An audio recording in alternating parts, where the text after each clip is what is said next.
directly to the Chancellor's point about Yes, the sir. MSA. About what the committee, about The MSA, the Master Services Agreement. I asked for copies of the contract with the city, and I only received them last night, but I've read what I can. And what I've learned is that the total contract for the city is $87.5 million per year. Of that, $60 million is for the DOE. So no city agency gets any discount unless the DOE participates and votes to approve this contract. That's why there's so much pressure, because the DOE is subsidizing the rest of the city. And without us, there is no contract, there are no discounts. Patrick, wait. I'm not sure. Now, I want that you finish your point. You stop. You don't have to yell at me. I'm right here, Patrick. Excuse me, ma'am. Let's just listening to you. Please keep your voice. I want to make sure it's respect both ways. I'm here to protect you as well.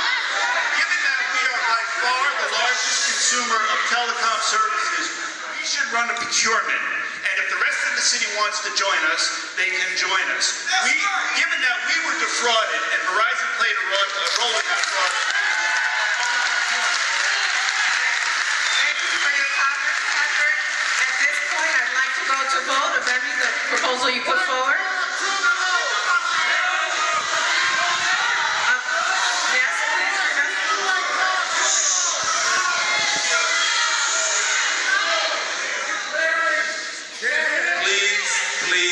Please, let us do our best at least to listen to each other just a minute. I think we can learn a lot from each other without having to really go, the way we've been going so far. My question actually is more to the council. Mike, I think that was a question that was asked earlier about Frida as to what would happen if we didn't really act on this. But I have a follow-up question. The investigation that was done, I think there was some stuff that was found, and I know there was some conversation between the DOE and this company.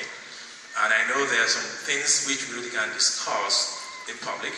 I would have preferred and I would have liked to have had a chance in this panel to really have a closed session discussion about where we are in terms of negotiation with the company. And what they're willing to do, if anything at all. And I know we can't really go into specifics here and now, but I think it's something that can actually help us as we move forward.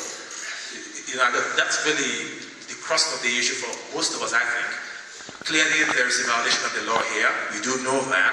And yet, it seems like they're trying, at least on the face of it, to reward a company that clearly is violating the law.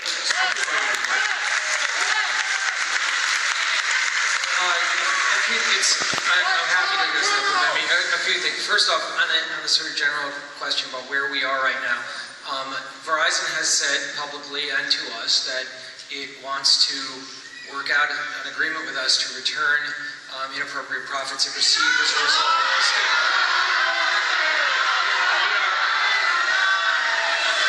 We are engaged in active discussions with them regarding that fact. They've reiterated that to me every time I've talked to them, including today when I talked to their chief compliance officer. Those discussions are ongoing, and we're hopeful that we're going to be able to resolve that in a satisfactory way. As far as I do want to be clear about something. Verizon, I couldn't quite, because of the noise, I had a little bit of trouble hearing exactly what you said, but it sounded to me like you said something about Verizon having committed a crime or been in criminal activity. There's no, the criminal charges involved against Ross Lanham, who was the consultant here. we cannot hear. Verizon has not been charged, nor have any Verizon officials in that. Secondly, it's important to note in the SCI report that SCI's recommendation was that we try to get reimbursed for the money that was inappropriately given to Verizon, which we're working on, but that in fact the Special Commissioner did not recommend that we cease doing business with Verizon. So I just want that to be clear that about what the recommendation of the Special Commissioner was. I think, and also, if I may just add to that, in addition to the conversation that Michael had, I checked also with Rose Gilhern, our DOI commissioner as well. There were no charges against Verizon, it was specifically against Lanham. And again, there were no restrictions as far as doing business with Verizon whatsoever.